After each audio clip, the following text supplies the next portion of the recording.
Hola, ¿qué tal? Buenas tardes. Pues otra vez estamos aquí nuevamente, Benjamín Castro y yo, Javier Sandoval, que hemos estado grabando recientemente los conversatorios de Molière. Ahora nos reunimos, él y yo, ¿no? Él es del teatro, desde desde el teatro como actor, como productor, como teórico, y yo como psiquiatra, psicoanalista. Vamos hoy a comentar una obra precisamente de Calderón de la Barca, la clásica La vida es sueño.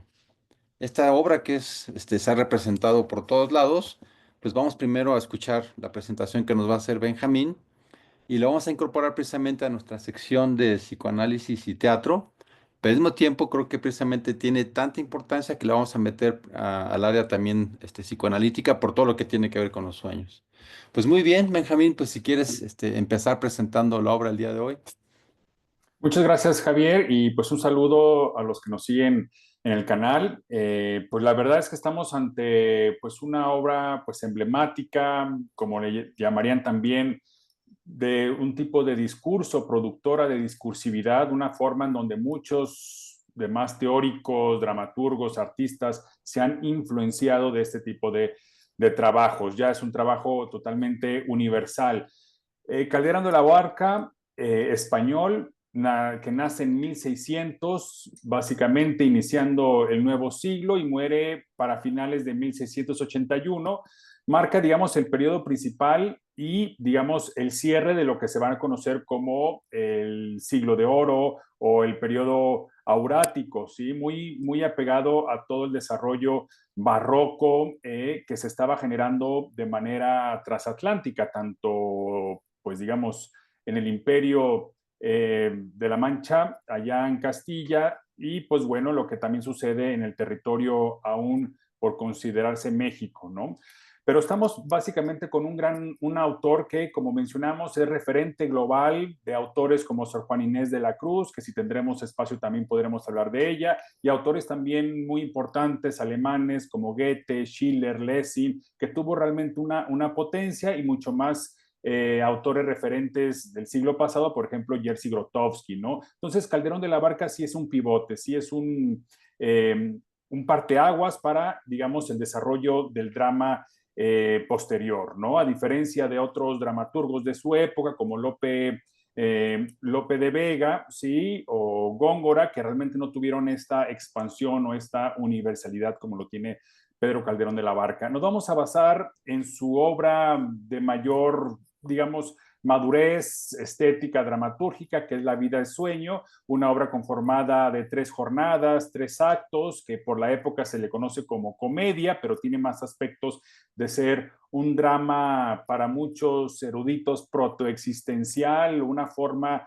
de obra filosófica, teológica, pedagógica, tiene todos esos elementos que ya empiezan a cuestionarse, digamos, una forma de pensamiento muy particular de la época, muy apegado a todos los conocimientos pues helénicos, de la ilustración, del renacimiento que se vean desarrollando. O sea, estamos hablando de que se estaban revisando a todos los griegos, a muchos elementos también de las épocas medievales que, digamos, de alguna forma, estos conceptos ya estaban eh, instituidos en la población, en la gente, ¿no? Estos pensamientos de la forma de cómo se iba a comportar, ¿no? Una época donde pues los descubrimientos se estaban dando, una época donde básicamente personalidades como Galileo Galilei estaba discutiendo sobre sus nuevos descubrimientos astronómicos, astrológicos, estos debates que existen que son muy de la obra, donde la gente pues también tenía un pensamiento pues muy metafísico, ¿no? No tan apegado a la ciencia, a hechos,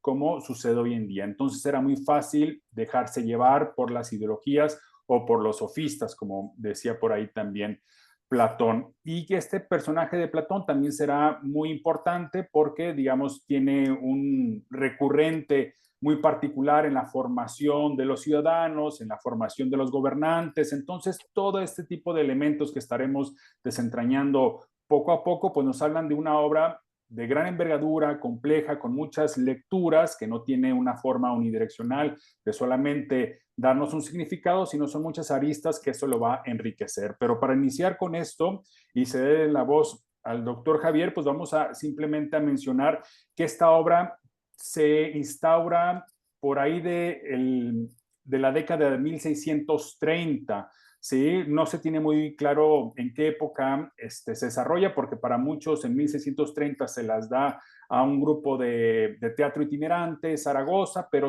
la publicación de su primer folio, por así decirlo, es en 1636, justo un año después de la muerte de su gran maestro Lope de Vega, que, digamos, todo el trabajo de Calderón es, digamos, muy apegado a la preceptiva lopesca, ¿no? A su arte nuevo de hacer comedias en este tiempo, que digamos que es la carta normativa, lo que nos ayuda a entender cómo escribir pues las comedias en ese momento, los autos sacramentales, etcétera, ¿no? Es, digamos, su base, su guía, y así desarrolla.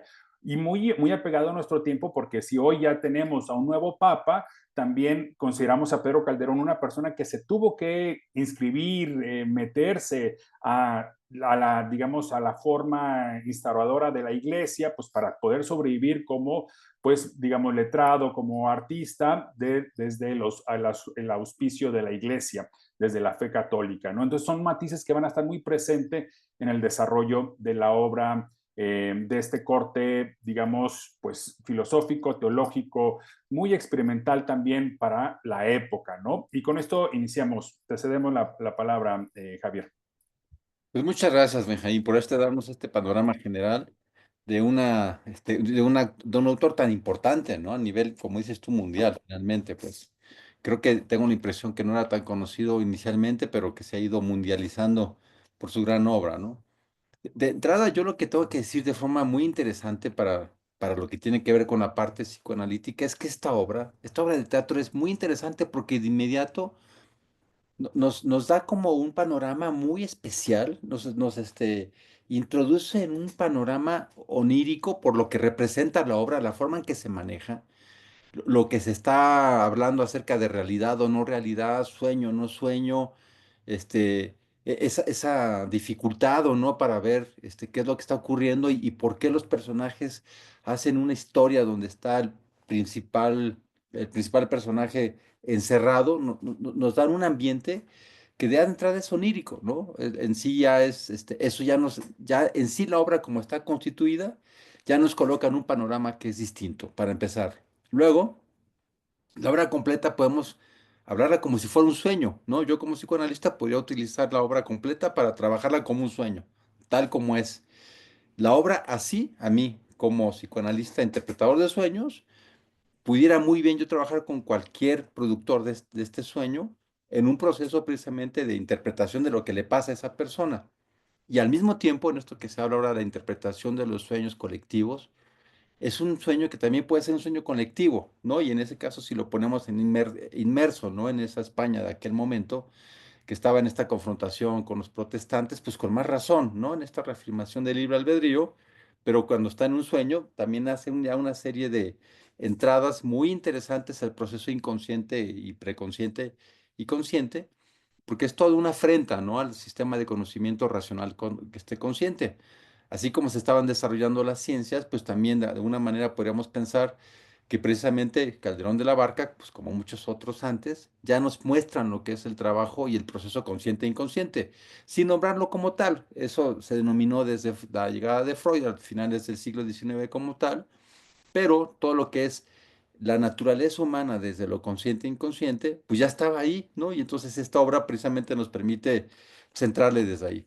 Y la otra aclaración que yo quiero hacer, que es muy importante, porque en todo lo que es nuestro proyecto en el canal, tiene que ver con esta visión epistemológica de la complejidad, porque nosotros sabemos que no vamos a hacer no pretendemos nunca hacer un proceso anacrónico y pretender desde los elementos de hoy instalar en ese momento, en el siglo XVII, cosas que sabemos hoy, ¿no? Entonces, así como la obra hay que entenderla según su contexto histórico, también nosotros somos fervientes productores de críticas de lo histórico en función de introducirnos las herramientas con las que contamos hoy para entender lo que se está produciendo. Y digo esto porque al rato yo hablaré algunas cosas del sueño y todo lo que se ha ido ahora, digamos, aportando por parte de la ciencia de lo que es el sueño. Y no estoy haciendo un proceso anacrónico, es un esfuerzo científico de incorporar, así como lo hace Michel de Certeau, en el pasado, con lo que hay ahora, procesos de resignificación. Y es un doble esfuerzo, porque no es solamente un esfuerzo epistemológico de poder insertar lo actual en lo pasado, sin ser anacrónico y sin respetar lo que estaba en ese momento, sino además porque es muy consistente con el trabajo psicoanalítico. Uno en psicoanálisis lo que hace todo el tiempo es tratar de que la gente resignifique sus recuerdos, su vida, la imagen que tiene de su vida, y al final de cuentas trabajamos con una prueba de realidad que sí nos interesa, que es lo que sí ocurre, pero al mismo tiempo nos interesa todavía más la realidad de cada sujeto en esa situación.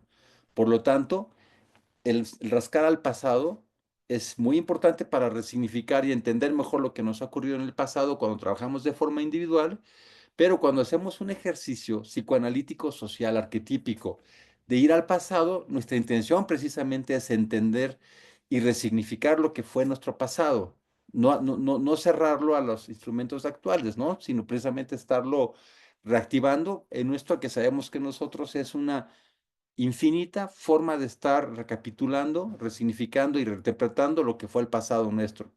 Si no hiciéramos eso los humanos, no alcanzaríamos estos márgenes de comprensión hacia los otros y de libertad que sí tenemos, porque precisamente el no hacer estas resignificaciones del pasado es lo que más fácilmente puede generar historias oficiales propias de las sociedades autoritarias, donde solamente hay una historia, y lo más importante más bien es ir complejamente a estar como retomando el pasado. Por eso yo creo que en historia y en el estudio arquetípico de nuestra humanidad, siempre es importante estar haciendo nuevas innovaciones de lo que pensamos que fue el pasado, ¿no?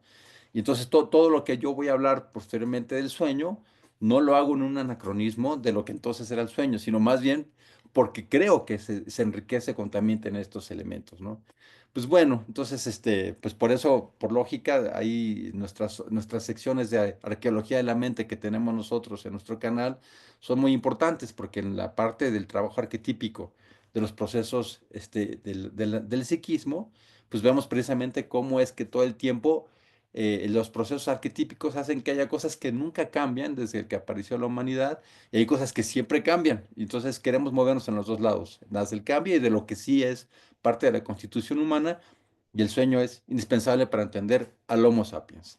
Bueno, así comenzaría con la consideración más metodológica. Ahora sí hablemos de esta hermosa obra. ¿Qué te pareció la obra?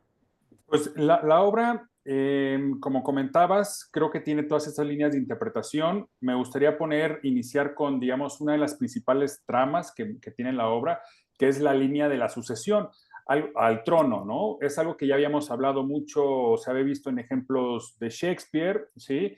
Esta lucha por la sucesión del trono, ¿no? Digamos que es una de las principales tramas que nos va a poner en, digamos, en la perspectiva de las complejidades de los personajes. Tenemos a Basilio, que es el rey, tenemos, digamos, a Segismundo, que es su hijo, ¿sí? Y tenemos a sus primos, que es Estrella y Astolfo, que también están en la línea de sucesión, ¿no? Entonces ahí ya vamos a ver que existe, digamos, el primer conflicto, porque ¿quién será el próximo rey?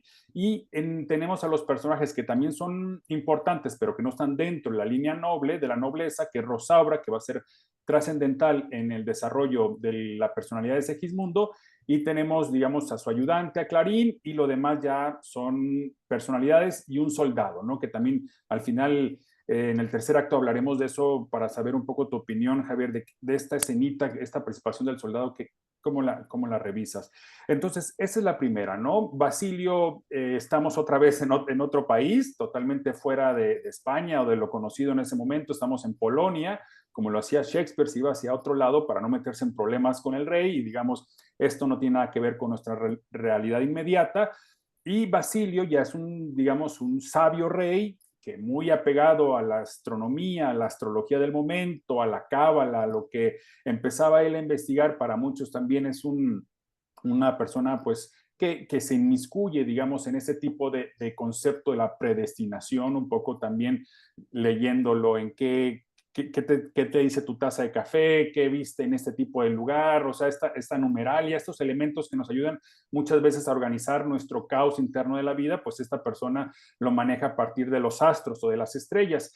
y estas estrellas le vaticinan que pues su hijo, su único hijo, pues cuando crezca lo va a destronar, lo va a revelar, lo va a quitar del poder de una manera pues que se convertirá, digamos, en el peor rey que existiera, ¿no?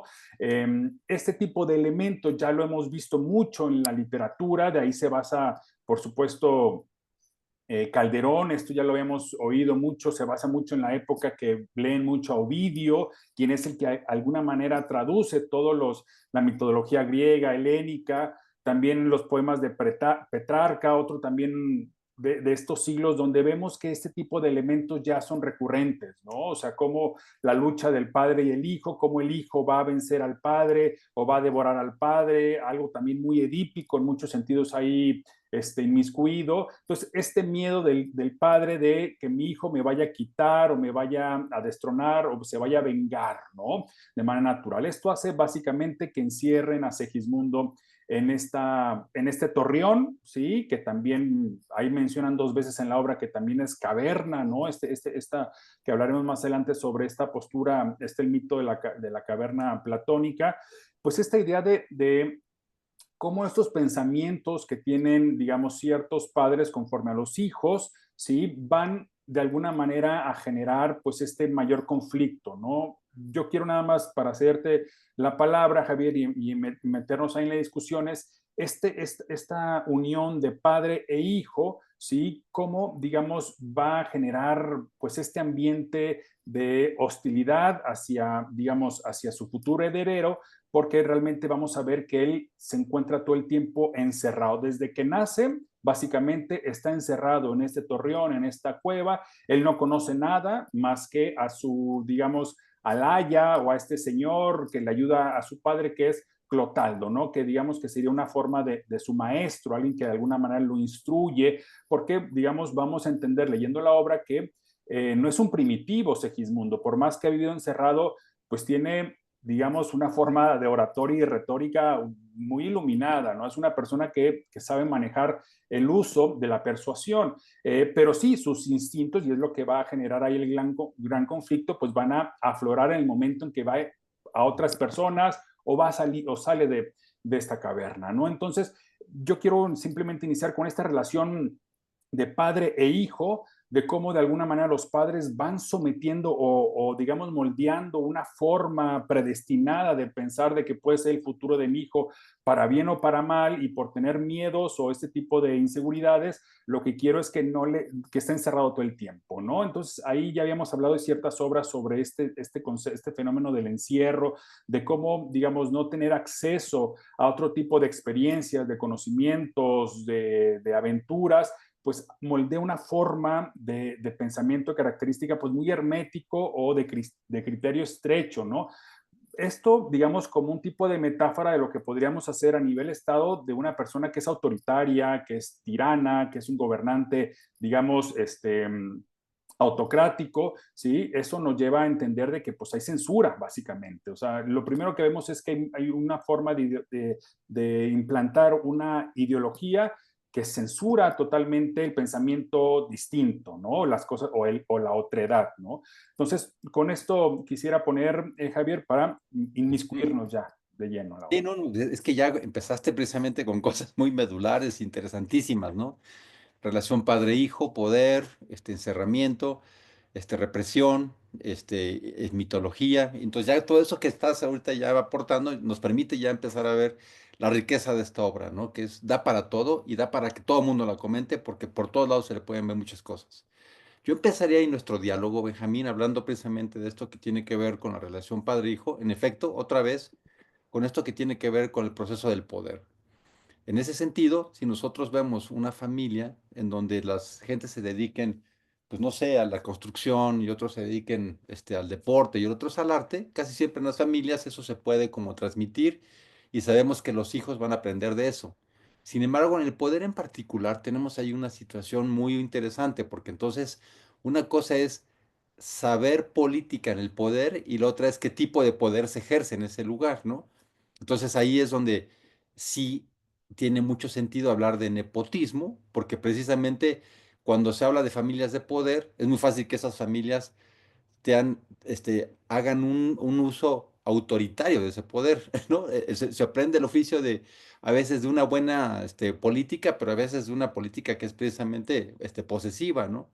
Entonces, en esto podemos ver que en este proceso, ahí es donde nos acercamos a lo que Freud llamaba el complejo de Edipo, porque precisamente esta figura que era el poder, el papá de Edipo, pues lo manda a matar y acaban decidiendo llevarlo a un río para que se vaya, ¿no? Y a final de cuentas, lo mandan matar porque el horóscopo dice que ese niño lo va a destruir a él. Ese presagio lo llena de terror y prefiere huir. Entonces aquí introducimos ya el otro concepto, ¿no? Que tiene que ver con el determinismo desde que el niño nace versus el proceso precisamente de cómo la gente puede cambiar durante la vida. Que esto siempre ha sido un dilema, ¿no? En la historia de la humanidad venimos con la mente en blanco, una tabula rasa famosa y que todo se puede aprender, o más bien uno ya viene predestinado. Desde esta perspectiva, el aspecto astrológico nos dictaría qué es lo que está pasando y qué es lo que puede pasar con ese niño. En el caso del complejo de Edipo, pues ahí van precisamente al oráculo y les dicen eso.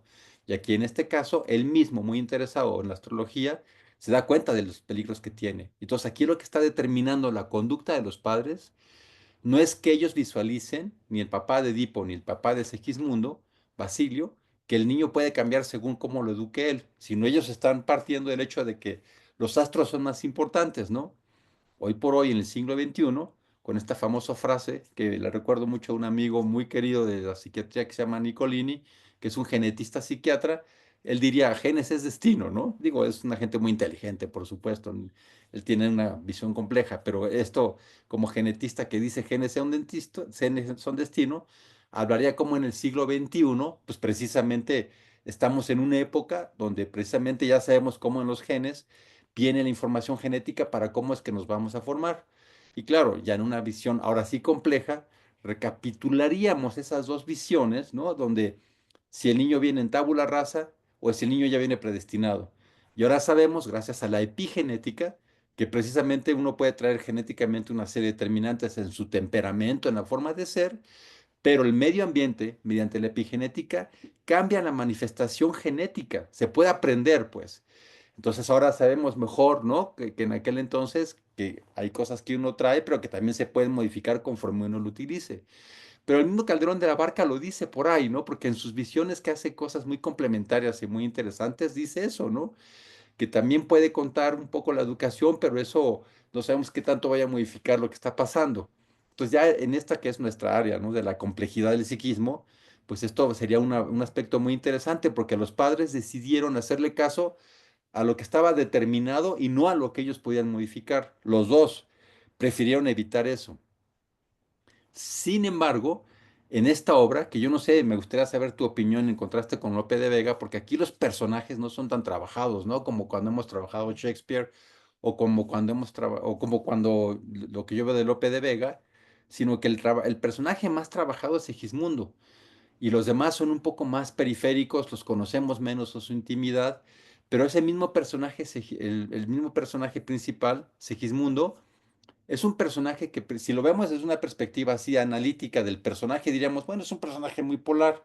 ¿Cómo es que alguien que está preso durante toda su vida, en la primera salida que tiene para ver cómo es que se va a comportar, en que su padre lo engaña diciéndole que todo puede ser un sueño porque él desde antes se está preparando para decir, en caso de que se comporte muy mal tal como los astros lo predijeron, pues mejor lo regresamos y lo regresamos dormido y le decimos que todo fue un sueño para que todo no sea tan traumático para él, ¿no? Y en caso de que se porte bien, pues lo dejamos en que tenga poder sobre el reino, porque él es el hijo del rey. Y en ese experimento, a final de cuentas, tenemos un personaje que primero se comporta como un patán, que se lo dice muy bien Rosaura, ¿no?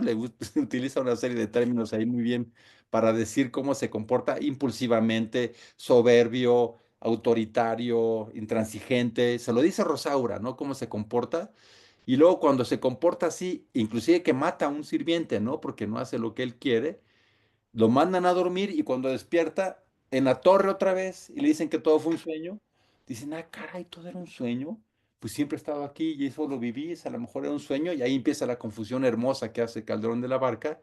Y en la segunda ocasión cuando sale, pues sale todo un personaje noble, un gran político, ¿no? Que tiene toda la sensibilidad y manejo de las circunstancias. Cuando hay buenos gobernantes que no son autoritarios, pues precisamente lo que hacen es conciliar, ¿no? Entonces, en ese contraste, pues diríamos, bueno, una persona no cambia así, en el sentido propiamente, ¿no? De análisis psicológico de los personajes, diríamos, ningún personaje cambia así, pero yo creo que Calderón de la Barca, en la forma en que hace la obra, ya nos ofrece que no está ofreciéndonos y ya nos está, perdón, proponiendo que no hay un personaje que lo vamos a poder analizar íntimamente por esas reacciones tan polarizadas, ¿no? Lo cual sería propiamente una personalidad totalmente, pues que no puede existir, ¿no? Que sea un hombre muy juicioso cuando fue una noche antes fue todo un abusivo, autoritario, ¿no? Eso no pasa en la realidad. Pero Calderón de la Barca no nos está ofreciendo fidelidad a la realidad de un personaje, sino nos está ofreciendo escenarios, posturas, lo que representa Segismundo, ¿no? Y eso que representa es precisamente en este juego de sueño y vigilia, esas transiciones que a eso yo quisiera mejor después entrarle, porque ese es todo un proceso que yo quisiera comentar del sueño. Pero retomando tu hilo conductor, que era precisamente tu primer punto del poder, pues tanto Edipo como Basilio, tanto Layo como Basilio y Edipo y como Segismundo como hijos, representan esas connotaciones del poder. En el complejo edípico, Freud ponía atención en cómo es precisamente que ese niño que pretende omnipotentemente tener todo, quería a la mamá y que se la quería quitar a su papá. Y eso, por ejemplo, aquí Calderón de la Barca no pone nada de eso. Y ahí es un poco interesante porque esa es tal vez la parte que es medular, el concepto psicosexual freudiano, psicoanalítico, y que precisamente pues, muchos otros psicoanalistas, especialmente Jung, ya no le ponen tanta importancia a lo sexual en ese sentido de que quiere con la mamá, ¿no? Sino más bien al poder. Y ahí tenemos a los dos personajes que pueden acceder al poder y que de alguna manera en ese parecido y en esos contrastes, pues tenemos ahí la posibilidad de ver el poder como adquisición de omnipotente, tanto de la mamá como del lugar de poder, o en este caso, como la primera parte de Sigismundo, que es poder venganza, porque es vengarse de su papá, porque lo maldice, ¿no? Aquí yo me voy a vengar, ustedes me tuvieron aquí reprimido, pues ahora yo me voy a vengar, ¿no? Y ahí en ese juego que sí es diferente entre los dos, pues vemos que Edipo sí mató a su padre y se unió precisamente a su mamá, ¿no? Edipo sí lo cumple. Yo creo que Freud, si hubiera tenido una visión precisamente más junguiana, más arquetípica y más de procesos de crecimiento, él mismo, que era un terapeuta que pretendía ese crecimiento, a lo mejor hubiera elegido el complejo de Segismundo, porque Segismundo no es un individuo que mata a su papá y se queda con su mamá, sino Segismundo es un sujeto que a través del sueño se puede decir que se cura, porque el sueño lo utiliza para poder entender mejor las cosas y acaba creciendo. Y entonces yo diría que a Freud le hubiera quedado mejor en su teoría el complejo de Segismundo, porque a través del sueño fue que se curó y logró con su inconsciente reacomodarlo y manejarlo de una forma diferente, ¿no? Pero entonces, ya otra vez hablando de la niña del poder, en efecto, cualquier aprendizaje es interesante en las familias, pero el poder como tal, en el sentido monárquico, en el sentido de tanto poder, pues como dice el dicho, ¿no? El que tiene tanto poder, pues es difícil que se mantenga cuerdo. Entonces, en ese sentido, no podemos hablar de que el poder se aprende mejor en familias. Y eso es interesantísimo porque en el imaginario social, la familia tiene expectativas, ¿no? Cuando vemos a los hijos de los gobernadores, la gente luego ya los tiene como candidatos a ser gobernador. En el imaginario sí sigue quedando, pero ya en una cultura meritocrática donde estamos valorando otra serie de cosas, pues estamos viendo que si se aprenden las mañas manas del poder, estamos hablando de ese poder de bajo nivel, no el poder de alto nivel que no implica tener tanta posesión, sino más bien ejercer adecuadamente la administración. Vemos que las culturas más democráticas son meritocráticas y no son nepotísticas, por decirlo así, ¿no? Entonces ya ahí yo tendría como la primera intervención propiamente psicoanalítica histórica. Y luego yo quisiera hablar algo del sueño. ¿Cómo ves, Benjamín? Sí, a esto que mencionas de la diferencia de Lope de Vega con Shakespeare y esta obra, a mí un poco en lo particular, tiene muchas características de ser casi una parábola, como si estuviera tratando de ejemplificar la vida de otros, como la de Buda, por ejemplo, o una forma de autobiografía con la misma vida de Pedro Calderón y su forma de padre represivo, que después buscaba lo mejor para él.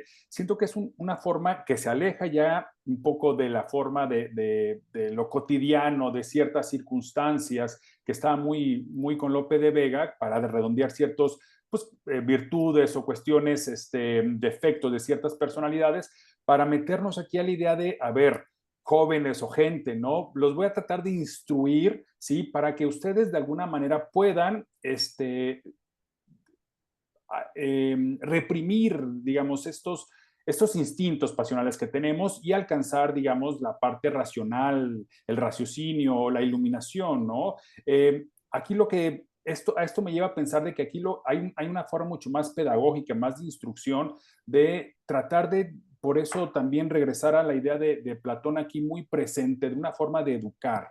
Aquí busca mucho a partir de ese mundo educar al pueblo, a la gente, ¿no? Pensando en que las primeras intervenciones fue en un corral comedia y después se va a desarrollar, digamos, en la corte, en el palacio, ¿no? Conteniendo a Felipe cuarto ahí como su principal audiencia, ¿no? Porque hay muchas cosas que le dice directamente al rey, ¿no? Sobre el tema del poder, ¿no? De la ilusión y de todos estos elementos. Un concepto que también se desarrolla muy interesante aquí, que lo he leído en algunos filósofos del momento, es lo peor que te puede pasar es que te conviertas en lo que siempre has deseado ser, ¿no? En el tema de los políticos o de ciertas personalidades que pues llegan a lo que tú dices, a este poder y los transforman, porque ahí ya se muestran el cinismo, lo que estaba totalmente oculto, ¿no? Las tres jornadas es como lo mencionas, ¿no? El primer acto vemos a Segismundo encerrado, el segundo aparece, digamos, ya en la corte, ahí en el palacio, y el tercero, pues ya otra vez regresa al palacio después de haber hecho esta prueba, este experimento, a ver si funcionaba como gobernante o no. Pero lo que vemos es una persona, hay un concepto también interesante que me gustaría desarrollar, que es, y bueno, y aquí también lo podemos hablar sobre el punto el aspecto médico, es el tema de las dos naturalezas, porque tú mencionabas de las polaridades, ¿no? En las personalidades hay un tema de monstruosidad, incluso Rosaura al principio dice hipógrifo, dice como este tipo de hipogrifo, ser mitológico, mitad, no sé, león, mitad águila, como este tipo de seres que también van a representar mucho esta forma bipolar, ¿no? Vemos a un Segismundo totalmente salvaje, instintivo, y después entra en aspectos de racionales, y luego vemos también a Rosaura al principio como vestida de hombre, que es la que la descubre en esta torre, después aparece en el palacio ya como una dama de estrella, y al final la vemos ya como digamos, una guerrera con armas dispuesta a la rebelión. Entonces, este tipo de aspectos de dobles naturalezas nos hablan también mucho del tema de la autodominación de los impulsos, ¿no? Cómo nosotros estamos de alguna forma totalmente inmersas en decisiones muy impulsivas, la verdad, tomamos decisiones a partir de pues cómo estamos en ese momento anímicamente, ¿no? Cuando lo que se busca, lo que se pretende es que seamos mucho más, pues, objetivos o racionales al tomar ciertas decisiones. Hay un elemento que me parece también interesante, el aspecto de Rosaura. Es una persona, es un personaje que también desarrolla un tipo de persuasión interesante, porque Rosaura, la obra nos va a ir hablando, y sobre todo, pues al final, que como sabemos, al final se desarrolla toda la trama, vemos que es una persona, que es una mujer pues plebeya, es una mujer digamos, que no pertenece a la nobleza, que, digamos, fue abusada sexualmente por Astolfo, que viene siendo el sobrino de Basilio, ¿no? Digamos que este hecho, que es lo que carga e inicia la obra, llegando pues muy colérica, buscando a Astolfo en su caballo, digamos que la deja ahí tumbada con su ayudante Clarín, donde se encuentra con esta cueva, con esta torre, pues nos habla de que es una mujer que quiere de alguna manera eh, tomar sus propias decisiones, ¿no? Digamos que en el sentido de buscar a Astolfo y que se haga responsable de lo que hizo. Un poco también los hechos, los antecedentes, es que a la madre de Rosaura le pasó lo mismo, ¿no? Le pasó exacto lo mismo, que eso lo veremos ya más adelante en la obra, que es el mismo Clotaldo, que a partir del tercer acto ya nos empieza a decir qué pasó con Clotaldo y qué es Clotaldo para Rosaura, ¿no? Digamos que la madre Rosaura vivió lo mismo, tuvo, digamos, una forma de abuso, de violación, ¿sí? Se queda en el pueblo y a la hija le pasa lo mismo y le dice, pues tú ve a buscar y a cambiar este destino y tómalo por tus manos y agárralo y lucha por ello, ¿no? Se da a entender que Rosaura está embarazada al inicio de la obra y que digamos que busca que se haga responsable Astolfo, ¿no? Astolfo obviamente, como sabemos, es un, digamos, un noble que no se puede casar, no se puede juntar con alguien que no pertenezca a la línea de la realeza, ¿no? Entonces, ahí va a ser una trama, una subtrama muy interesante para desarrollar este personaje de Rosaura que nos dará más adelante, que es hija de Clotaldo después, ¿no? En el tercer acto ya Clotaldo nos habla de que tú, mi hija, y no quería reconocerte, pero hasta ahora ya te digo la verdad, sí te puedes casar con Astolfo. Pero toda esta cosa de cómo la dignidad, cómo tomar el destino por tus manos, cómo ganar, digamos, el honor, que en ese momento es muy, muy particular, muy importante en la época, va a hacer que Segismundo también tenga una forma de, pues, de anagnórisis, una forma de encontrar un sentido a las cosas para ayudar prácticamente a Rosaura en este juego. Esto es lo que quisiera, digamos, poner como un subtrama también importante, ¿no? La participación de Rosaura en todo este hecho y también cómo ella va a cambiar, ¿no? De ser un tipo de hombre al principio, de ser una dama, una cortesana, ayudante de Estrella y después de unirse, digamos, a la rebelión en contra del sistema. Y para cerrar esto, Javier, el tema del poder, a mí aquí me genera que el poder se vuelve circular. No hay una forma que nos abre la obra de cómo las cosas podrían cambiar si, digamos, el futuro príncipe tomara otras decisiones, porque nos da a entender, digamos, la obra que al final, en el tercer acto, Basilio se postra a los pies de Segismundo, ¿sí? Diciendo que sí, pues ustedes ganan, ¿no? La rebelión gana. Tú ahora, pues eres el rey si quieres, yo me postro a tus pies y tú estás con la espada y podrías cortarme la cabeza en ese momento, ¿no? Pero ahí lo que mete Calderón es una forma en que también hacía mucho Shakespeare de instaurar y darle fuerza a la monarquía, ¿no? Lo que hace Segismundo es, digamos, de alguna forma perdonar a su padre y él decir, pues yo otra vez tomo la batuta de ser el rey y voy a seguir con este tipo de sistema, ¿no? Un sistema que al final va a oprimir a la misma rebelión, los va a decir que ustedes fueron culpables y no quiero que ustedes se vuelvan a rebelar contra mí, ¿no? Entonces, digamos que es una forma en que el poder otra vez se vuelve a instaurar y se justifica a sí mismo como una visión totalmente pues opresora de un Estado que realmente decide todo, ¿no?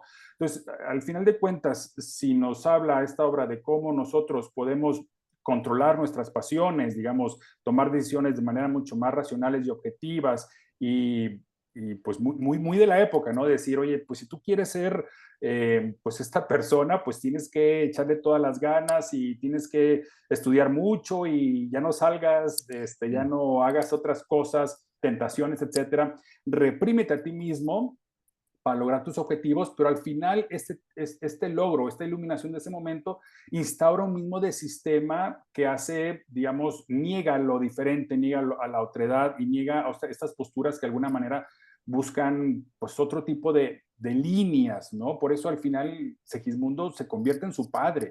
O sea, al final Segismundo, en mi opinión, se convierte en Basilio, en el rey, digamos, pues tirano, o el rey, pues todo rey es tirano, ¿no? Pero de una forma totalmente que va a censurar a los otros que lo ayudaron un poco a despertar. Incluso a Clotaldo lo intenta pues matar dos veces. O sea, es una persona que realmente, a pesar de que fue sujetada y llevada de una forma pues muy cuidadosa para convertirse en este futuro rey de una manera pues no tan consciente, ¿sí? Pues termina por ser eso mismo que tanto a lo mejor odiaba de su padre o por otro lado pues terminó alejándose, queriéndose alejar de ese destino para terminar totalmente en él, ¿no? Es por eso también es muy edípico, ¿no? Te alejas de esta predestinación, estos hechos, entre más te alejes, más te acercas a esos eventos, ¿no? O como el Clarín, que también él habla mucho en la obra de yo no quiero morir, es que yo no quiero morir, yo soy solamente un sirviente, y más dice, no me quiero morir, y termina de alguna manera también muerto, ¿no? Entonces, esto es con lo que quería participar, Javier, porque me resulta interesante la personalidad de Rosaura, cómo le ayuda mucho a Segismundo a generar pues una visión mucho más amplia de la situación, pero al final Segismundo termina por cerrar este círculo o esta forma sistémica de poder, de autoridad, ¿no? Bueno, sí, otra vez, ¿no? Me das muchísimas cosas, ¿no? Porque mucho material para comentar con todo lo que has dicho. Porque fíjate que ahorita que hablabas de esta forma, ¿no? De que el padre decide mantener en una torre a su hijo por lo que decían que estaba mal, hablaste muy bien de esta palabra represión, de reprimirlo. Resulta muy interesante porque precisamente hablan de esta naturaleza feroz, eh, autoritaria, intransigente, destructiva que podría tener su hijo, que ahí se sirve también de los presagios, ¿no? Que la esposa que muere en el parto, la mamá precisamente de Segismundo, había soñado que iba a ser así el niño y después eso se lo comprueban los determinantes astrológicos y lo califican ahí y lo encierran en una torre. Desde una perspectiva simbólica de construcción psíquica, eso, fíjate que corresponde a lo que en su momento se hablaba sobre la represión primaria.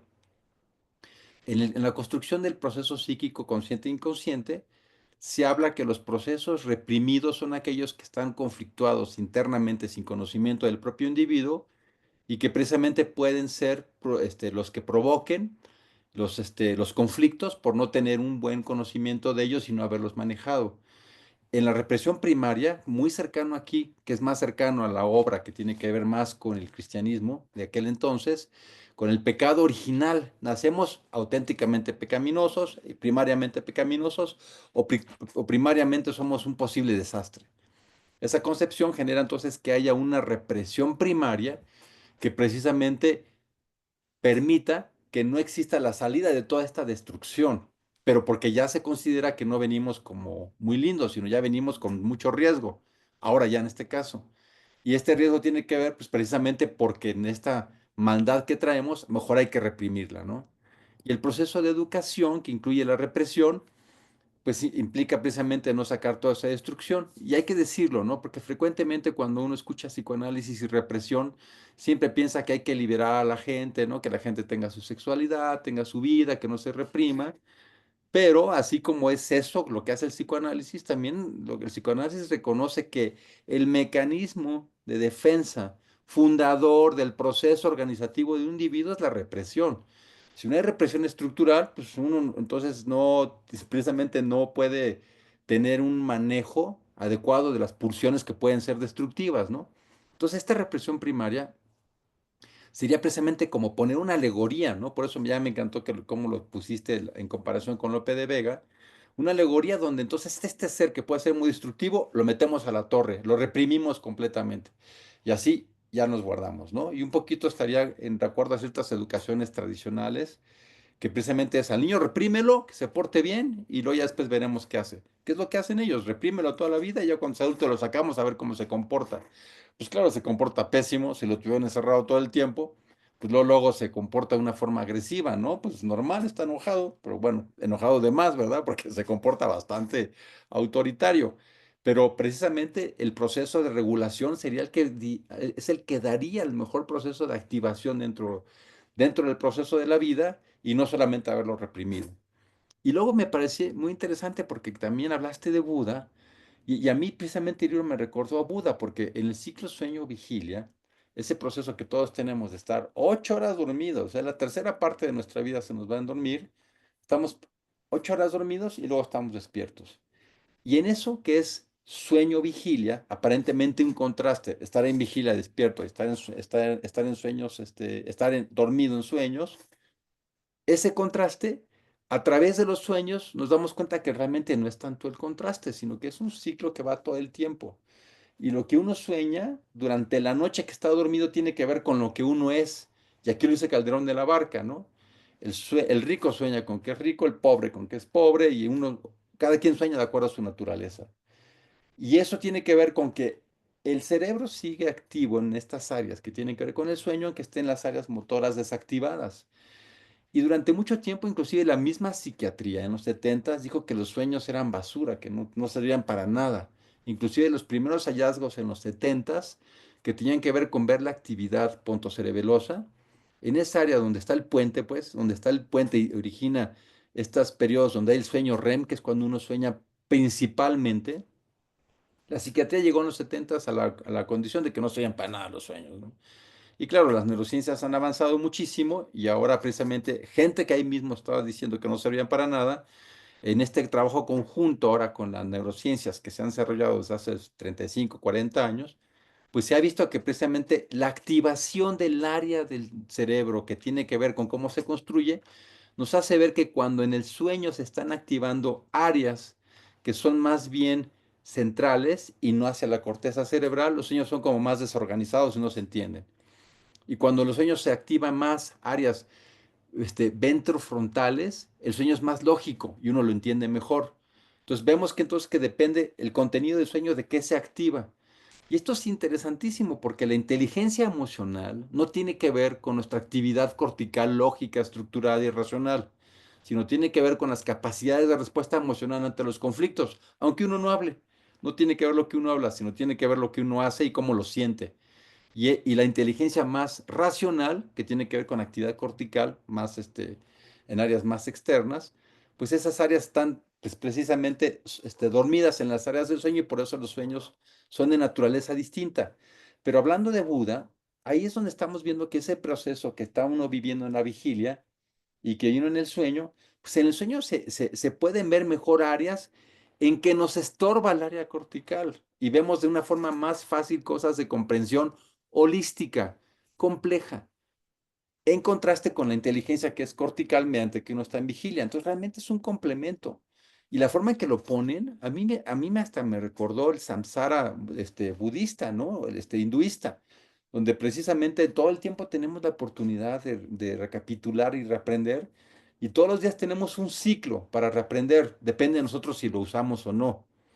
Y no solo en el sentido estricto de aprendizaje del sueño, sino es algo muy interesante que se ha visto en neurociencias. En neurociencias se ha visto que cuando la gente sueña predominantemente con estas áreas más básicas, curiosamente, en contraste con los que no los dejan dormir, después al estar en vigilia responden mejor a la solución de problemas hologramáticos, visoespaciales, que no requieren una inteligencia lógica y estructurada, sino más bien de comprensión global.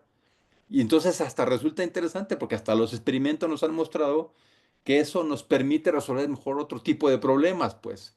Entonces, la idea es que si uno incorpora eso, uno puede aprender. Y claro, sabemos de historias biográficas donde en vez de aprender la gente, al contrario, cada vez se hace peor. No le pasa lo que le pasa a Sigismundo, sino no cambia de ser un autoritario, psicópata, agresivo, destructor, porque nunca aprende en su vida, en este ciclo que tenemos todos los días para aprender.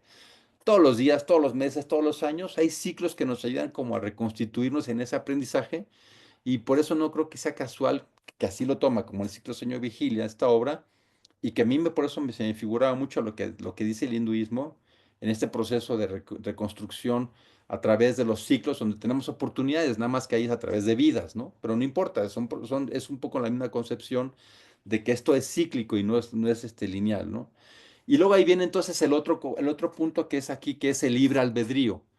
Si lo entendemos en ese momento, en que está la disputa con los protestantes, pues la idea de que nosotros no podemos tener libre albedrío, sino es precisamente por la gracia que recibimos de Dios en el sentido cristiano, el libre albedrío es el que nos permite a nosotros tener la decisión de nuestros actos, de actuar bien o actuar mal. Y eso me parece muy interesante, pero desde una perspectiva analítica, psicodinámica, también eso de tener la posibilidad de castigar a alguien por su libre albedrío, si actúa mal te vas al infierno y si actúas bien te vas al cielo, ya también genera una abstracción del libre albedrío, porque entonces ya el libre albedrío realmente más tiene que ver con esta motivación emocional de fondo de dónde vamos a estar, ¿no? El libre albedrío como tal, por eso también en neurociencias ha sido todo un dilema, porque precisamente muchas cosas que hacemos son determinadas por dónde estamos, ¿no? Y eso es lo que se ha visto que pues, realmente cuánto es nuestro libre albedrío, qué tan capaces somos de tener libre albedrío cuando precisamente tenemos en condiciones extremas, como lo estudia muy bien Hannah Arendt, pues estas gentes que estaban cerca pues, de los lugares de muerte en Alemania nazi y que mataban precisamente a los judíos, ¿no? Lo hacían por obedientes, este concepto. Entonces también a veces eso de libre albedrío sí es como para ponerlo finamente en qué casos, porque en ese sentido no en el sentido determinista de que los astros nos dicen cómo vamos a hacer, no en el sentido de la genética que nos dicen cómo vamos a hacer, también lo social nos puede determinar mucho. Y aquí esto es muy importante porque entonces a mí sí me parecería que esta obra de López, perdón, de Calderón de la Barca, La vida es sueño, sí es toda una oda a la conceptualización de la individuación del hombre, ¿no? Ser alguien autónomo con libre albedrío en el sentido psicodinámico, lo que implica la individuación, no es algo que todos logremos fácilmente. Es un atributo que requiere trabajo, esfuerzo, comprensión, sabiduría emocional, y es algo que se logra con mucho esfuerzo. No es tan fácil lograrlo, pues. Y estamos viendo que entonces todo el condicionamiento social no creen en el individuo, lo encierran, pues, ¿no? Es decir, lograr esa individuación es difícil porque todo el sistema funciona para mantener precisamente ese estado de control, porque nos tenemos miedo a nosotros mismos. Y ya que tú lo hablabas de esta forma muy interesante, de que yo estoy de acuerdo contigo, por cierto, ¿eh? De que finalmente aquí al final se convierte Sigfrido, se convierte, perdón, Sigfrido en Basilio, yo también lo creo así. Se recapitula el ciclo y es una monarquía, ¿no? Ellos recapitulan esta situación y todo lo que estaba, todos los que impulsaron al hijo, a la rebeldía y que se pusieron a luchar por él, pues a la mejor dice, ah, no, pues ya se murieron, no importa, ¿verdad? Aquí ya nos quedamos nosotros en el poder, no te preocupes, yo me caso con Estrella, que es mi prima, y ahí conjuntamos la monarquía, y este hombre que es Astoldo, que pues tenía una hija que no es de nobleza, y que luego sale que Rosaura, pues sí, sí tiene una parte que tiene cierta nobleza, porque es realmente hija de Clotaldo. A final de cuentas es como nos quedamos en el poder, ¿no? Yo tampoco veo aquí una postura donde el poder se distribuye, ¿no? Sino más bien el poder que se sigue quedando concentrado, pues. Y sin ser anárquicos, pues tiene que ver con lo que se valoraba en ese momento. También en ese momento había una conjunción más clara entre el poder espiritual y temporal en España, en contraste con Inglaterra, donde estaba haciéndose ese contraste completo sobre el poder espiritual y temporal que ya cada quien se lo distribuía, ¿no? Y sobre todo porque esa tiene una concepción que me parece que sigue en la humanidad, esta como que una vez que está el grupo en el poder, ese grupo en el poder es el que sabe. Y ese grupo del poder va a poder hacer lo que quiera y va a desparramar a la democracia a los demás, ¿no? En lugar de realmente hacer procesos que a mí me parece que se logran en países como los nórdicos, ¿no? Donde existe una real distribución de poderes, donde se discute el poder, donde sí hay como una posibilidad de intervención y sobre todo esto, limitación del poder de las personas. Cuando alguien tiene todo el poder y no hay quien lo espeje y limite eso, lo más probable es que abuse del poder. Y esta misma situación que hace que la gente que tiene más capacidad emocional para no ejercer un poder autoritario porque dejó de tenerlo como una ratificación narcisista de sí mismo, pues ni siquiera busca el poder, busca más bien ese proceso organizativo con lo que le toca y difícilmente se va a sentir cómodo en un sistema monárquico. Y aquí se mantiene, ¿no? Todo se mantiene arriba, ¿no? Y todo lo de abajo sigue igual, siguen igual las desigualdades, ¿no? Entonces, sí, yo también por eso tengo esa misma lectura que tú. Y luego entonces acá tenemos también algo que tiene que ver con la mitopoiesis, ¿no? Porque ¿cómo se genera esto?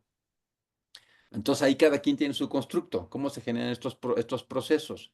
A nivel social, pues precisamente cada quien tiene su historia de los orígenes de uno, de la situación de donde uno viene, pues cómo es que uno se constituye en eso. Y cada quien le da peso diferente a las cosas, algunos a la genética, otros a los astros, otros a la sociedad, otros a la familia, otro al grupo donde uno nace, pero a final de cuentas todos tienen un proceso mitopoyético y lo motopoyético como tal tiene áreas necesarias para la cuestión de la identidad, Pero es ahí donde viene el gran problema, porque la mayor parte de las mitopoiesis y mitos lo que hacen es un engrandecimiento narcisista de una figura heroica que está encima de todos, ¿no? Ahora sí que se idealiza la figura heroica que tiene poder sobre todos, ¿no? Entonces también ahí, en lo mitopoético, si uno no tiene ese acercamiento crítico a los orígenes, a la historia, de dónde viene, pues a veces se generan mitos, ¿no? Del grupo en el poder, que dicen, no, pues es que nosotros somos de la nobleza y no sé qué, y ya como tal creen que tienen una superioridad moral, ética, de conocimientos, lógica, cuando realmente eso es simplemente darle salida en la mitopoiesis a un proceso idealizante que nosotros llamaríamos ideal del yo ideal, narcisista, donde esos héroes en realidad son mistificados de una forma donde no se les toca. Ya hay alguien que me toque a mi héroe, ¿no? Porque entonces ya es un anticiudadano, ¿no? A los héroes nacionales, y si uno los critica, normal, ¿no? Como un académico, como alguien que los quiere ver con esta necesidad de ver historiamente, como historiador y como crítico de lo que ha pasado, pues generalmente por eso no es tan fácilmente escuchado y es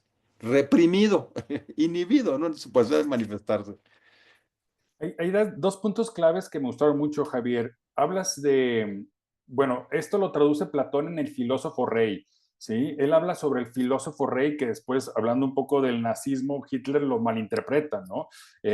Pero bueno, el filósofo rey, digamos que es esta persona que tiene la educación, las habilidades, la formación para encauzar al pueblo, pero sí, totalmente piramidal porque Platón, digamos, esto es muy de su libro La República, que por eso no le gustaban los sofistas o los artistas y todas estas personalidades, los poetas, porque de alguna manera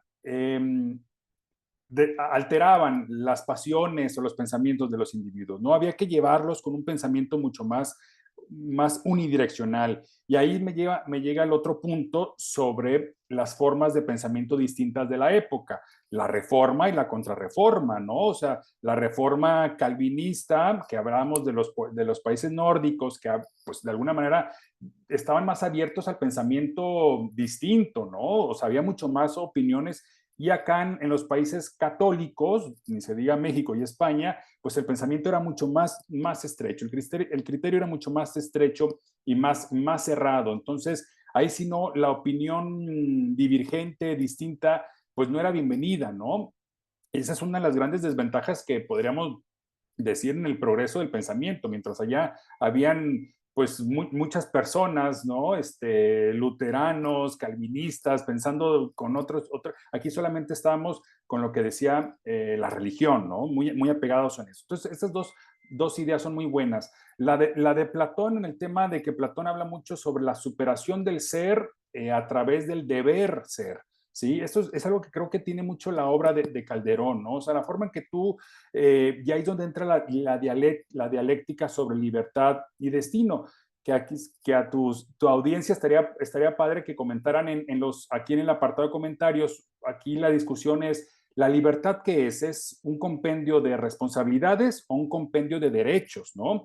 Porque hoy en día parece que la libertad todo es derecho, ¿no? Y todo tienen el espacio para desarrollarlo, pero la responsabilidad, ¿dónde está implícita? Entonces, esta obra de Calderón que nos habla de esos elementos que yo siento que por eso le llamo una obra experimental que deja solamente pues algunos datos, algunos indicios para desarrollarlo más adelante con otros autores para esta cuestión de la dialéctica, que un poco también ahí lo mencionabas con esta forma del materialismo dialéctico, ¿no? O sea, nuestra conciencia está determinada por nuestras circunstancias sociales, cuando dice Marx que, pues, que no, que tú tienes la libertad totalmente de romper esos esquemas, ¿no? No porque naciste de hijos proletarios vas a ser, digamos, tener estas condiciones toda tu vida, sino romperla. Sin embargo, la obra también nos pone una alerta que es muy de la época, donde dice, sí, la predestinación ok, ya no, es muy de los griegos, nosotros ya no pensamos así, ¿no? Pero también empezamos a poner la alerta de que el libre albedrío, de alguna forma, nos lleva a la tragedia. Tener esta tanta libertad de opciones, tener este acercamiento a un abanico de posibilidades, también nos lleva a cometer, digamos, actos viles o tener este tipo de excesos, ¿no? Entonces, esta obra nos pone muchas alertas de cómo nosotros podemos conducirnos mejor por la belleza, por el conocimiento, por el bien, por el mal, que se queda ahí, ¿no? Digamos que a mí me parece como que una obra es una tentativa, ¿no? De seguir profundizando sobre esta dialéctica, lo que conocemos como lo que tenemos como la libertad, ¿no? Y esto me interesa mucho porque si bien estamos hablando de Calderón de la Barca, estamos hablando de España, estamos hablando del catolicismo, estamos hablando de estas ideas de la fe, del bien obrar, de conducirte por el buen camino, de ser una mejor persona, de superarte a ti mismo, de inhibe tus pasiones, tus deseos, ¿no? Trata de someterte, de alguna manera conducirte para que pues logres tener un acceso a pues una vida digna, ¿no? Una vida de honor. Y esa es un poco la vida de Calderón, porque él termina metiéndose a la iglesia, digamos, se convierte en sacerdote, como lo hizo un poco Lope de Vega, pero con sus salvedades, porque ahí es donde solamente encuentra el espacio para seguir desarrollando su vida intelectual, ¿no? Pero al final estas obras nos hablan mucho del sometimiento, ¿no? De cómo que tiene un aspecto muy platónico que realmente es como demasiado cristiano, tiene una carga muy cristiana muy fuerte de cómo conducir a los demás, lo cual por el momento pues está bien, tal vez por la época, ¿no? Pero hoy en día esto ya no podemos leerlo con los mismos ojos, ¿no? Hay una forma mucho más compleja porque sabemos que estas atrocidades que se han dado por la acumulación de riqueza, de poder que ha tenido hoy en día la iglesia y estos otros temas, pues nos llevan y sobre todo el criterio estrecho de no dejar tener libertad para un pensamiento disidente, distinto, que es lo que realmente buscamos, pues nos habla también de personalidades ideologizadas, ¿no? Donde, digamos, hablamos de personas como que viven en el ideal, ¿no? Y muchas veces vivir en ese ideal o en este tipo de formas como de la época barroca, que son todos espejos, apariencias, yo quiero pretender ser, o yo me tengo que comportar de esta manera para entrar a estos círculos, a estos grupos, también hace que pues estemos hablando casi de un grupo social muy esnovista, ¿no? Clasista, racista, xenófobo, o sea, realmente Rosaura, el Soldado y Clarín, que son, digamos, como la gente común y corriente de la obra, son los que salen más cacheteados. O sea, Clarín muere, ¿no? El Soldado lo reprimen y lo encierran. Y Rosaura ni sabe qué está haciendo con su identidad, no tardó mucho en darse cuenta quién era su padre, tardó darse cuenta en que Astolfo ni le va a hacer caso, en todo, a pesar de que se casen, va a vivir en un tipo de matrimonio ahí como un horror, ¿no? O sea, hay muchos elementos que quedan ahí muy pendientes sobre una complejidad. Entonces yo considero que estos son unos atisbos de la modernidad, ¿no? De lo complejo que va a ser llegar a la modernidad y por eso va a desatarse la rebelión de toda la ilustración, de todos estos, digamos, documentos donde le va a ayudar muchísimo a la gente darse cuenta un poco de su condición social. Y ahí es donde nace todo el materialismo dialéctico que hacen los alemanes y que Marx divulga, ¿no? O sea, aquí parece que la vida de sueño es que sí, estamos en la época con un velo en los ojos, pero nos da, digamos, la apertura de decir que hoy en día tenemos que romper esas ataduras que son la mano invisible del sistema, la mano invisible del capitalismo, de cómo nosotros nos construimos para hacer una imagen en la virtualidad, de cómo, digamos, los alienamos, de cómo objetivamos el cuerpo, de cómo, o sea, estamos cayendo en este tipo otra vez de perversidades, en un sistema que tú lo mencionas muy bien, Javier, sobre la individualidad.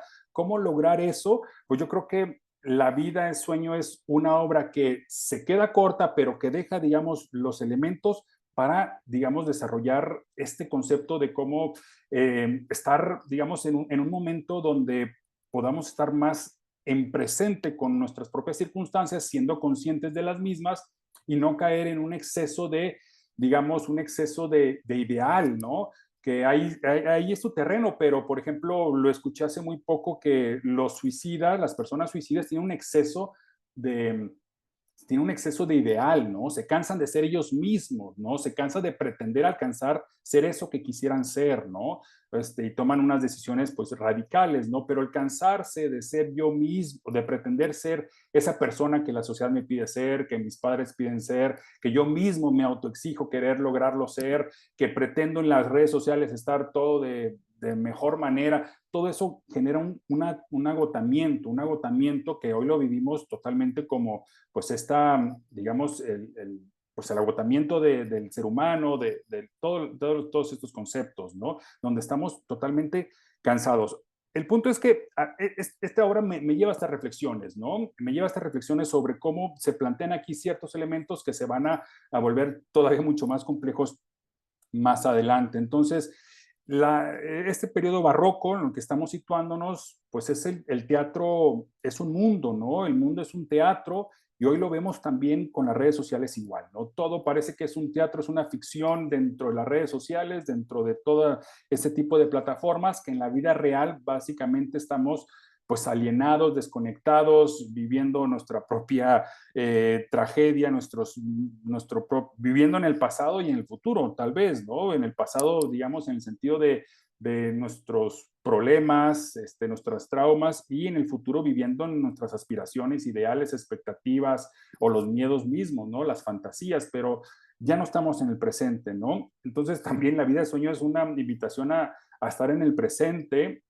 a tener conciencia de nuestra circunstancia social, política, ser partícipes de ello también, no ser totalmente alejados de esto, sino ser partícipes, ¿no? Porque digamos que la transformación, pues sí, es progresiva, pero de repente nuestros mismos miedos, preocupaciones, parece que son las mismas de hace pues 500 años o más tiempo, ¿no? Del ser humano.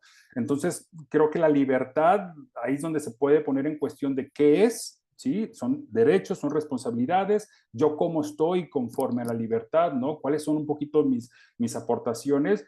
Y esta obra sí me genera, pues eso, ¿no? O sea, sobre todo porque el final, como lo dice Lope de Vega, ¿no? Al final, ya cuando el público sabe la trama, de qué va la trama, que se empieza a ir, hay que cerrar rápido, ¿no? Eso es algo muy de su normativa. Entonces, al final ya nos dice todo, ¿no? Pero al final que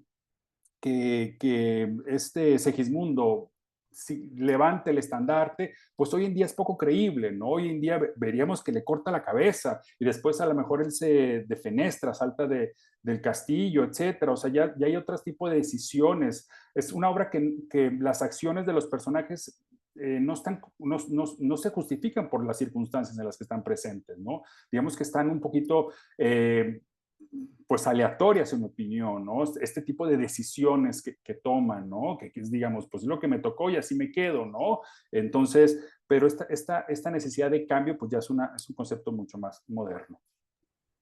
Benjamín, pues se nos fue el tiempo. Tiene mil cosas Híjoles. que yo quería decir, pero ya se nos fue el tiempo. Entonces voy a cerrar yo y luego tú cierras, ¿no? Bien. Ya, tenemos que terminar.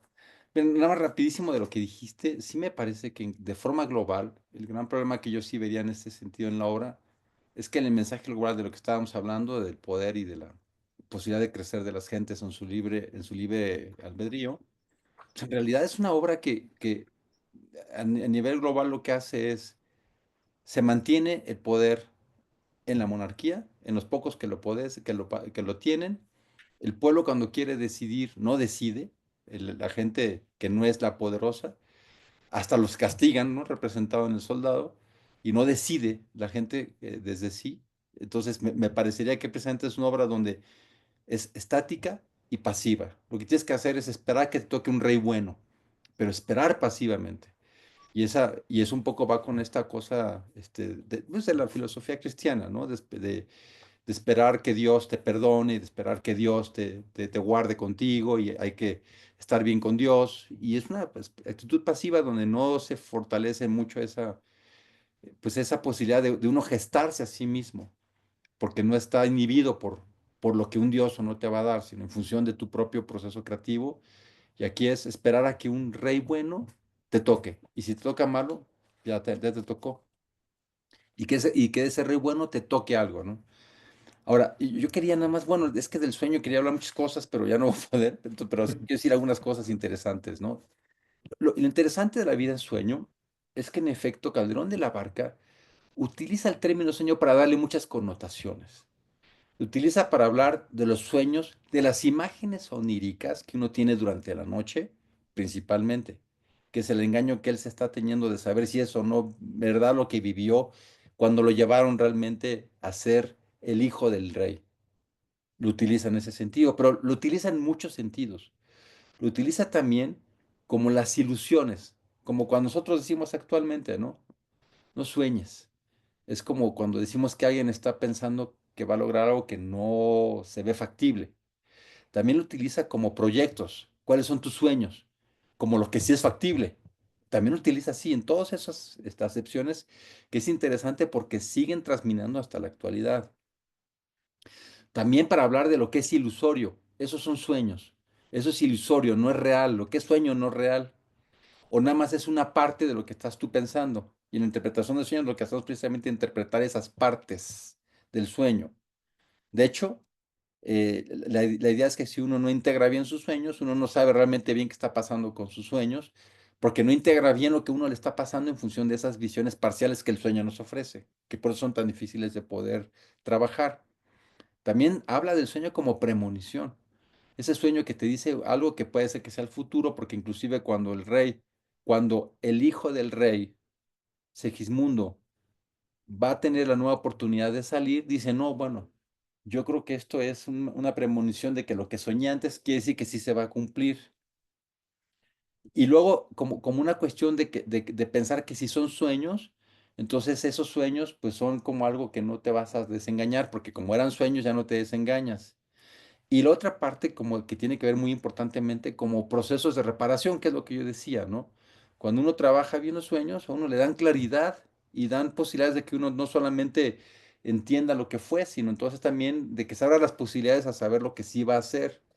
Y el que me pareció más importante, que ese es bien importante, porque es la parte que todo el mundo parafrasea de la vida es sueño, ¿no? Sueña el rico en su riqueza, que más cuidados le ofrece. Sueña el pobre que padece su miseria y su pobreza. Sueña el que al medrar empieza. Sueña el que afana y pretende. Sueña el que agravia y ofende. Y en el mundo, en conclusión, todos sueñan lo que son, aunque ninguno lo entiende. Yo sueño que estoy aquí, de estas prisiones cargado, y soñé que en otro estado más lisonjero me vi. ¿Qué es la vida? Un frenesí. ¿Qué es la vida? Una ilusión, una sombra, una ficción, y el mayor bien es pequeño, y que toda la vida es sueño, y que los sueños sueños son. Y nada más para, digamos, para ya cerrar en esto de los sueños, pues precisamente yo aquí creo que esta parte que tiene que ver con algo que es bien interesante en el psicoanálisis, ¿no? Porque podríamos pensar, ¿no? Si uno está aquí en México en condiciones deplorables, ¿no? Económicas, y de repente uno se cree que uno es el rey de Dinamarca, pues algo raro está pasando, ¿no? Uno no está bien porque no es la realidad. Decimos, no, eso no es realidad, este hombre está mal de su percepción, no es eso. Pero uno también diría, con esta frase muy interesante, si yo soy la reina de Inglaterra, y me creo la reina de Inglaterra, es un poco entrar en un sueño de lo que yo no soy. Y eso es interesantísimo porque a veces ese sueño o esa imagen de lo que yo tengo que no soy y que si yo me asumo como la reina de Inglaterra y llevo todo ese rol, a veces es cuando yo me descentro más de lo que sí soy. Y entonces vivir mis sueños es crear lo que sí soy, pero que en realidad no es mi esencia, ¿no? Entonces esa parte también me parece interesantísima, porque entonces uno mismo en sus sueños va gestando la imagen de uno alejada a lo que uno realmente es, que es muy complicado, que eso sería la individuación y que en mi opinión es una obra que precisamente es todo lo que se hace para que uno no logre la individuación. Y cuando lo pone así, que es la vida y que es un frenesí, una ilusión, es precisamente un poco darnos cuenta esa parte del sueño muy interesante, ¿no? Que cuando uno está en la vida, uno tiene la ilusión, digamos, antropocéntrica, cortical, de que uno está viendo las cosas exactamente como son.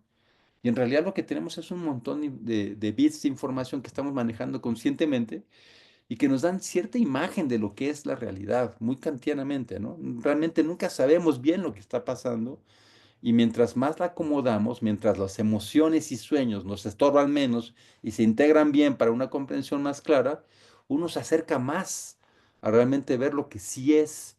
y uno es nada más una partícula en un caos, en este frenesí que dice Calderón de la Barca, pues esto de la teoría del caos, ¿no? De que es un montón de cosas que van pasando y que en esa teoría del caos uno apenas es una parte, ¿no? Y por eso yo ahí destacaría esa parte que decía del ciclo, del proceso cíclico, porque es una obra que nos va al pasado y al futuro, como son los sueños, ¿no? Que qué fue antes, qué fue después, uno nunca lo sabe.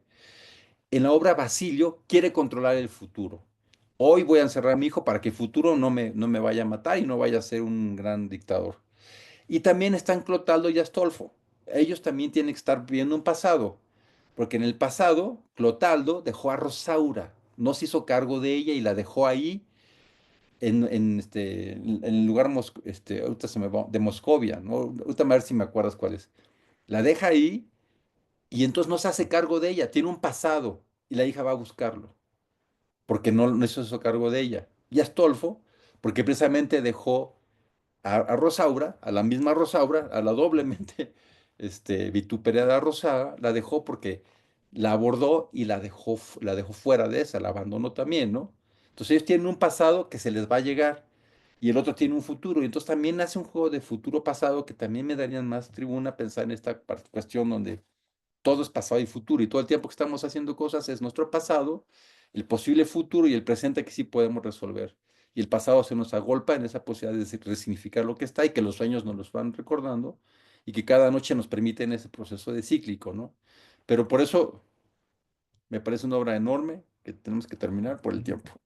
Benjamín, no sé cómo quieras Sí. terminar tú. Y con esto que también dejas, el pasado y el futuro, que también para mí es una reconciliación, es una obra que habla de reconciliarte con el padre, digamos, el padre y el hijo, pero también con este pasado, y pues bajarle un poquito a las expectativas, ¿no? Bajarle muchísimo a este tipo de formas de aspiraciones un poquito, pues vagas, que generan pues lo que conocemos como un poco el sufrimiento del humano en el sentido de que pues esta obra, pues habíamos hablado de lo que era protoexistencialista, porque de ahí se van a basar, pues mencionaste ya a Kant, pero los que vienen después, Martin Heidegger y toda la gente del siglo pasado como Albert Camus o Sartre, entre los demás, sí, pues nos hablan un poco entre el ser y la nada, el ser y el tiempo, o este concepto muy de Heidegger del Dasein, ¿no? De cómo estamos el ser asentados en este momento, ¿no?